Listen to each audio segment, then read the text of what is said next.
Kidney में tumour, कोई बात नहीं, इसमें हम ट्यूमर निकाल सकते हैं और एक्चुअली रोबोट की मदद से किडनी को बचाया जा सकता है। गुड इवनिंग, मेरा नाम है doctor Amit Bansal. I am urologist, uro oncologist, kidney transplant surgeon and robotic surgeon at Fortis hospital, Vasant Kunj, Delhi. आज हम बात करेंगे किडनी कैंसर के बारे में। किडनी कैंसर आपने सुना होगा, हिंदी में आमतौर पर कहते हैं कि किडनी के अंदर रसौली बन गई या गांठ बन गई। इसका इलाज जब हम आज से कई साल पहले जब ट्रेनिंग में थे, कम से कम नहीं तो 15-16 साल पहले, उस टाइम पे हमेशा ये होता था कि अगर किडनी में ट्यूमर है तो पूरी की पूरी किडनी निकालनी पड़ती थी। उसमें ये कभी नहीं होता था कि किडनी का ट्यूमर छोटा है या बड़ा है, लेकिन पूरी किडनी सैक्रिफाइस करनी पड़ती थी।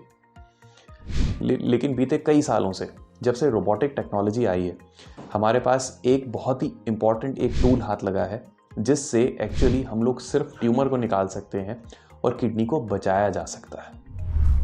ये बहुत ज़्यादा इम्पॉर्टेंट है क्योंकि हम डॉक्टर्स के पास अक्सर एक फंडामेंटल सवाल का जवाब नहीं होता, इस किडनी में ट्यूमर बना क्यों?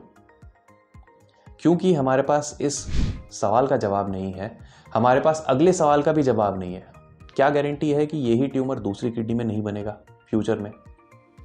इसलिए आज की डिक्टम यह है कि जब भी किडनी में ट्यूमर मिले, सबसे पहले कोशिश की जाती है कि सिर्फ और सिर्फ ट्यूमर को निकाल दें और उस किडनी को बचा लें, क्योंकि फ्यूचर किसी ने नहीं देखा। इसका मरीज को हर तरीके से फायदा है। देखो, सिर्फ ट्यूमर निकालते हैं तो उसमें ऐसा नहीं है कि कुछ ट्यूमर के कण छोड़ करके वापस आते हैं। निकाला इसी तरीके से जाता है कि पूरा का पूरा ट्यूमर बाहर आ जाए। जो किडनी बची वो एक्चुअली पेशेंट के किडनी फंक्शन में कंट्रीब्यूट करती है। पेशेंट का किडनी फंक्शन मेंटेन रहता है, पेशेंट का लाइफस्टाइल मेंटेन रहता है। रोबोटिकली करने का इसको एडवांटेज ये है कि एक्चुअली हम लोग ट्यूमर को इस तरीके से निकाल सकते हैं कि बाकी बची हुई किडनी को जो है कोई नुकसान ना हो। की होल सर्जरी से इसको किया जाता है। बहुत छोटे छोटे से कट्स आते हैं।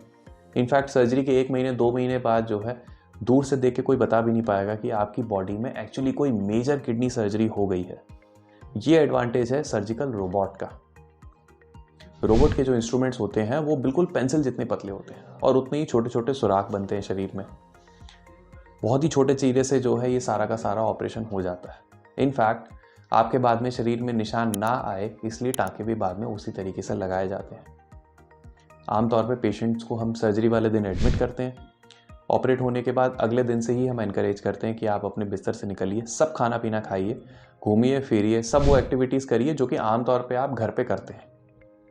उसके अगले दिन हम पेशेंट को डिस्चार्ज कर देते हैं और फिर सीधा 1 हफ्ते के बाद बुलाते हैं, जब तक आपकी बायोप्सी की रिपोर्ट आ चुकी होती है और आगे का प्रोटोकॉल बन जाता है।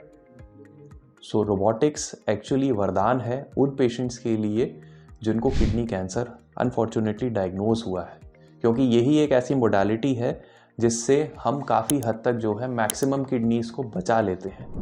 अगर आप किसी भी ऐसे पेशेंट को जानते हैं जिनको किडनी कैंसर रिलेटेड प्रॉब्लम है और इसके बारे में और ज़्यादा इन्फॉर्मेशन चाहते हैं, तो आप मेरे से आकर मिल सकते हैं फोर्टिस हॉस्पिटल, वसंत कुंज में, जो कि दिल्ली में है। मैं वहाँ सुबह 10 बजे से शाम 5 बजे तक डेली होता हूँ। Thank you.